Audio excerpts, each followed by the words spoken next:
আসসালামু আলাইকুম। বাংলাদেশ বেতার গোপালগঞ্জ খবর পড়ছি আমিনুল ইসলাম লিপন। বাজারে যারা দ্রব্যমূল্যের অহেতুক দাম বৃদ্ধি করে তাদের ছাড় দেওয়া যাবে না বলে মন্তব্য করেছেন মৎস্য ও প্রাণী সম্পদ উপদেষ্টা ফরিদা আক্তার। তিনি জুলাই গণ অভ্যুত্থানে আন্দোলনকারী শিক্ষার্থীদের প্রতি আহ্বান জানিয়ে বলেন, বাজারে যারা অহেতুকভাবে খাদ্যদ্রব্যের দাম বৃদ্ধি করে তাদের বিরুদ্ধে সবাইকে সোচ্চার হতে হবে। উপদেষ্টা গতকাল রাজধানীর মেরুল বাড্ডা এলাকার Siraj Mia Memorial model school প্রাঙ্গণে রমজানে সুলভ মূল্যে দুধ, ডিম ও মাংস বিক্রয় কার্যক্রম উদ্বোধনকালে প্রধান অতিথির বক্তব্যে এসব কথা বলেন। এবছর রমজান ভিন্নতর হবে জানিয়ে তিনি বলেন, স্বাধীন দেশে নতুন করে পবিত্র রমজান পালিত হবে। সেই ক্ষেত্রে সকলের দায়িত্ব অনেক বেশি।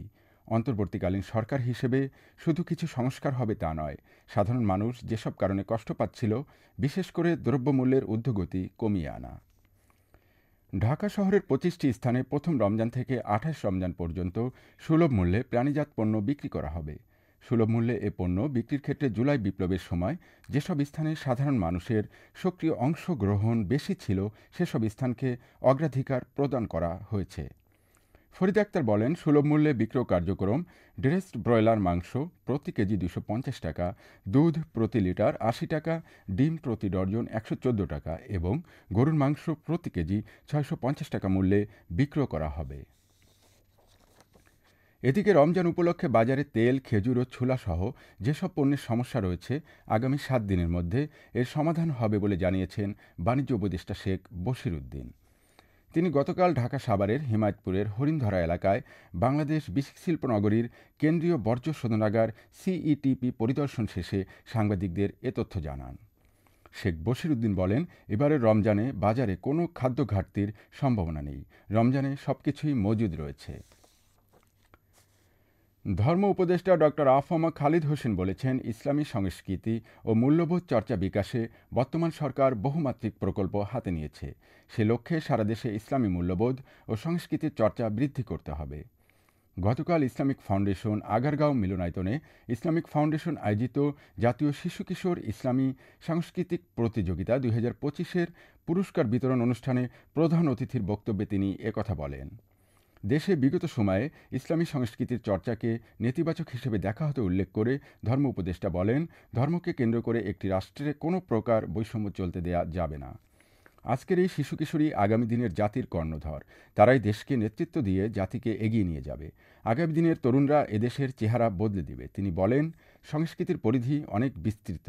জনগণের বিশ্বাস, রাজনীতি, জীবন জীবিকা, পোশাক, আচরণ, আদব কায়দা সবকিছু মিলেই একটি দেশের সংস্কৃতি। মসজিদের মিনার, মায়ের মুখের ভাষা এসবই সংস্কৃতির অংশ। উপদেষ্টা বলেন, জাতীয় শিশু কিশোর প্রতিযোগিতার আদলে খুব শীঘ্রই ইসলামী ফাউন্ডেশন জাতীয় হিফজ ও সিরাত প্রতিযোগিতার আয়োজন করা হচ্ছে। সৌদি আরবের মতো সিরাত পুরস্কার প্রবর্তন করারও পরিকল্পনা রয়েছে। আন্তর্জাতিকভাবে প্রতি বছর এ প্রতিযোগীরা কোরআন তেলাওয়াত, হিফজ, সিরাত ও কিরাত সহ নানা ইসলামী প্রতিযোগিতায় সাফল্য বয়ে আনে। কক্সবাজার এরিয়া পরিদর্শন ও মেরিন ড্রাইভ রেসের পুরস্কার বিতরণ করেছেন সেনা প্রধান জেনারেল ওয়াকারুজ্জামান। গতকাল কক্সবাজারের নৈসর্গিক সৌন্দর্য বিশ্বব্যাপী উপস্থাপন এবং সর্বস্তরের সুস্থতার চেতনা জাগ্রত করার লক্ষ্যে রাইট ফর গ্লোরি বার্তাকে ধারণ করে প্রথমবারের মতো বাংলাদেশ সেনাবাহিনীর ১০ পদাতিক ডিভিশন এবং কক্সবাজার জেলা প্রশাসকের উদ্যোগে মেরিন ড্রাইভ রেসের আয়োজন করা হয়েছে। এই প্রতিযোগিতায় বাংলাদেশের বিভিন্ন প্রান্ত থেকে মোট ৬টি ক্যাটাগরিতে ২৬ জন নারী ও ৩৭৪ জন পুরুষ সহ সর্বমোট ৪০০ জন দেশি বিদেশি সাইকেলিস্ট অংশগ্রহণ করেন। প্রতিযোগিতা শেষে সেনাপ্রধান জেনারেল ওয়াকারুজ্জামান প্রধান অতিথি হিসেবে উপস্থিত থেকে বিজয়ীদের মাঝে পুরস্কার বিতরণ করেন। নড়াইলের শিল্পকলা উৎসব ২০২৫-এর দ্বিতীয় দিনে এস এম সুলতান সংগ্রহশালায় পাপেট শো ও কর্মশালা এবং বিকেলে জেলা শিল্পকলা একাডেমিতে এস এম সুলতানের জীবন ও কর্মের উপরে এক সেমিনার অনুষ্ঠিত হয়েছে। বাংলাদেশ শিল্পকলা একাডেমির আয়োজনে এতে প্রধান অতিথি হিসেবে উপস্থিত ছিলেন জেলা প্রশাসক শারমিন আক্তার জাহান।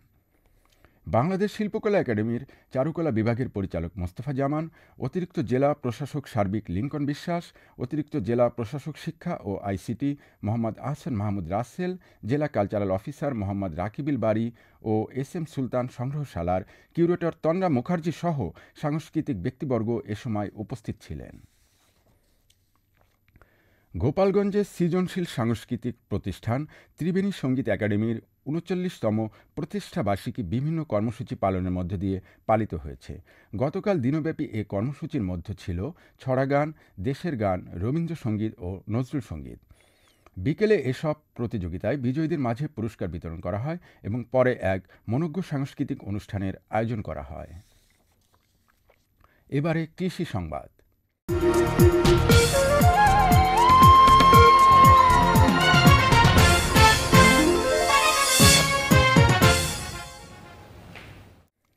গোপালগঞ্জ সদর উপজেলায় চলতি মৌসুমে ৪৩১ হেক্টর জমিতে গম আবাদ করা হয়েছে।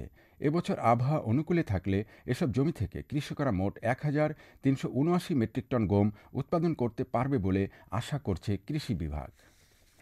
সবশেষে আবহাওয়া।